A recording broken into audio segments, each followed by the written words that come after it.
Hey guys, it's me, Tootsie Tee. Today's video is going to be going over a guide on Mistweaver monks. I'm going to be going over the basics and giving you guys all of my tips for healing mythic dungeons and getting raid ready. In this guide we're going to be covering talents, stat priorities, what monks will be good for in a group, healing cooldowns, self cooldowns, azerite traits that I like to use to do my mythics with, gems, and chance consumables. So we're going to be going over everything. I'm going to go into as much detail as I can and giving you guys some of the extra mechanics that you can be doing as a monk. Like always, if you guys haven't already and you found any of these videos helpful, please hit that subscribe button. Alright, to start off your talents, we're going to be going over Mist Wrap. Mist Wrap increases the duration of enveloping mist by 1 second and its healing done by 10%. Next, we're going to move to our level 30 talents. These are mostly mobility talents. I would not suggest taking Celerity. I would either take Cheat Torpedo or Tiger's Lust. The times I would take Tiger's Lust is if there's a lot of CC, roots or snares. This will get you out of roots or snares. You can use it on your party members, so if your tank's getting rooted or snared often and you can't get to the mobs or the boss to pick it back up, I would take Tiger's Lust. However, if you're getting targeted by mobs that are chasing you around, I would grab Chi Torpedo. It's just like an improved roll. Next, we're going with the level 45 talent called Life Cycles. Life Cycles basically has two effects. One, when you cast Enveloping Mist, you get a buff which reduces the mana cost of your next Vivify by 25%. Then, when you cast Vivify, it reduces the mana cost of your next Enveloping Mist by 25%. Next, we're going to be going over the level 60 talents. These are basically crowd control effect talents. The first one we're going to be going over is Tiger Tail Sweep. Tiger Tail Sweep reduces the cooldown of your leg sweep by 10 seconds and increases the range of it by 2 yards. So this is useful if your group is pulling a bunch of AoE packs. You don't have to get on top of the mobs to stun them, and you'll have a lower cooldown so you can stun more often. Whereas Ring of Peace is the second option. This is good for certain boss fights. What it does is it puts down a big ring and mobs can't walk through it. So bosses like the Golden Serpent and King's Rest, this will stop those little oozes from getting to the dragon. And if those get to the dragon, you guys know 12% shield and he does 50% more damage. So this is really useful for a boss like that, where there's ads that are going to move to him, and if they get to him, he gets increased damage. There's other bosses, but that's the main one that comes to my mind when I think of Ring of Peace. Next, we're going to be going over the level 75 talents. These talents are mostly just self-buffs or self-healing. There are really two options to pick here. Number one is Dampen Harm. Dampen Harm reduces all damage you take by 20% to 50% for 10 seconds, with larger attacks being reduced by more damage.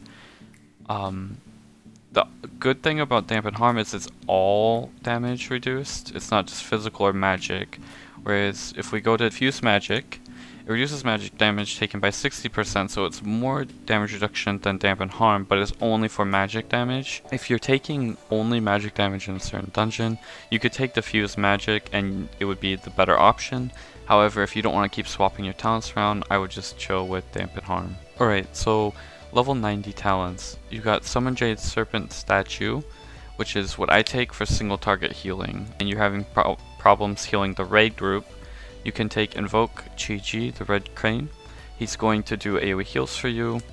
Alright guys, so we're going to be going over the level 100 talents now. I generally run Upwelling when I'm using Statue, so that way my SS font can make up for some extra AoE healing that I'm not getting from Chi-Ji, which is the level 90 talent above.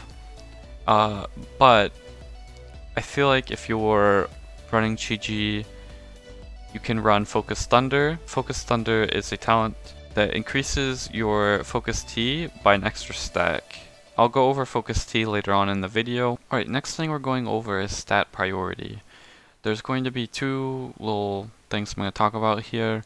The main thing is going to be stat priority for 5-mans. You're going to be looking for Int, Haste, or Mastery. They're pretty much even. Verse, then Crit. This is going to be the opposite in raids from what I'm reading. So for raiding, you're going to need Int, Crit, Verse, Haste, then Mastery. So while gearing up, I would look for Int upgrades and then focus on what you're planning on doing. Like if you're going to be looking to do more raiding than mythics, I would look for more crit and verse gear than haste and mastery gear. Next, we're going to be going over what monks bring to the group. First, they have a passive called Mystic Touch. All you have to do is hit a mob and it will put a debuff on them, increasing physical damage dealt to all the mobs by 5%. This does not stack with other monks, so if you have a DPS monk or a tank monk, you don't need to apply it as a healing monk. So first, a Spinning Crane Kick will apply this to AoE pulse. Crackling Jade Lightning will apply it to a single target mob, as will your Rising Sun Kick, Blackout Kick, and Tiger's Palm. Next, they have Leg Sweep, which this comes in handy for large groups of mobs. This will stun all of the groups of mobs. It will also interrupt most mobs, like if they're casting. There are some mobs that are unstunnable, so this doesn't work on those mobs, of course. Next, they have Paralysis, which is a crowd control ability which will incapacitate the target, for 1 minute on PvE mobs. Damage will cancel the CC on the target. If there's downtime on healing, Mistweavers can still pull decent numbers for single target DPS. They have a passive called Teachings of Monastery. So basically, you're going to use Rising Sun Kick, Tiger's Palm 3 times, Blackout Kick. They can also AoE with Spinning Crane Kick.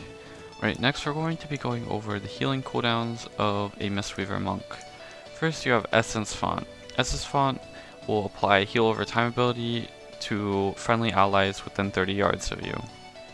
Next, you have Revival. Revival is like a burst AoE heal that will remove harmful magic, poisons, and disease effects from your allies.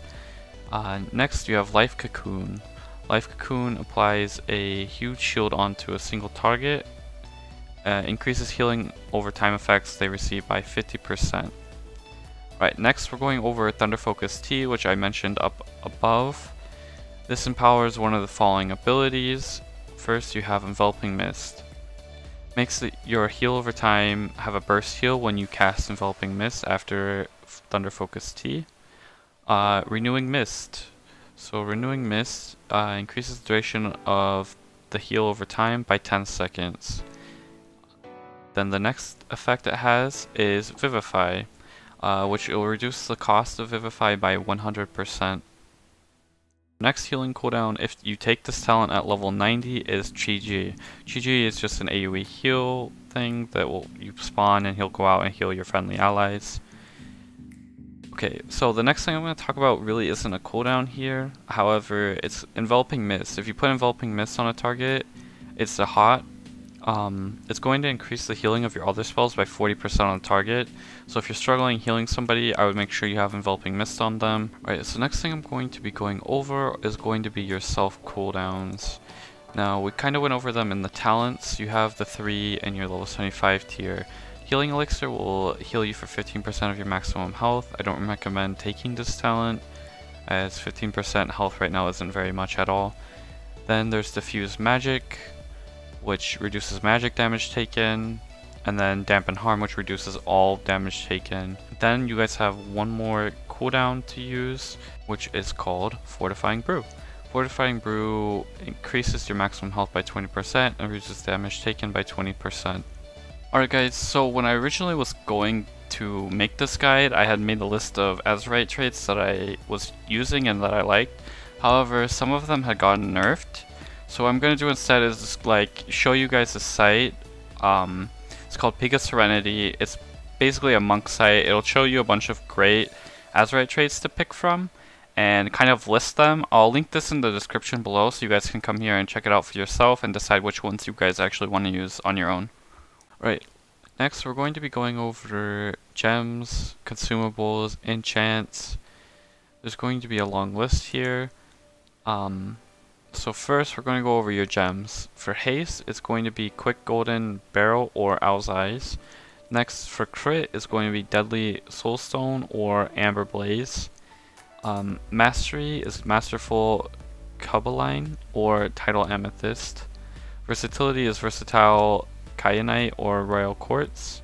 And then there's an epic int gem, which you can only have one equipped. It's called a Kraken's Eye of Intellect.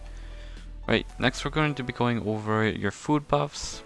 Well, I'm going to go over the single food buff that gives you only the buff, not like a feast, right? So haste is called swamp fish and chips, crit is honey glazed haunches, mastery is sailor's pie, and versatility is spice snapper. Next we're going to talk about the feast food now. So there's a smaller feast and a larger feast. The larger feast is 100 to your main stats. It's called Bountiful Captain's Feast. There's a 75 main stat feast, which is Galley Banquet. Now, what I mean by main stat is it's going to be int, strength, or agility, not like in the secondary stat. Your augment rune is going to be called Battle Scarred Augment Rune. Mana potions to take, there's two options here. There's the Coastal Mana Potion, which restores 11k mana instantly, or there's the Potion of Replenishment, which puts you in an elevated state where you can restore 25,000 mana over 10 seconds, which is around, 2500 mana per second. So if you spend 5+ seconds without having to move or anything, this becomes more valuable for mana regen. The flask to use is called Flask of Endless Fathoms. Increases your intellect by 238 for 1 hour. Thanks for watching, everybody. Hopefully you guys found something helpful in this video. See you guys next time.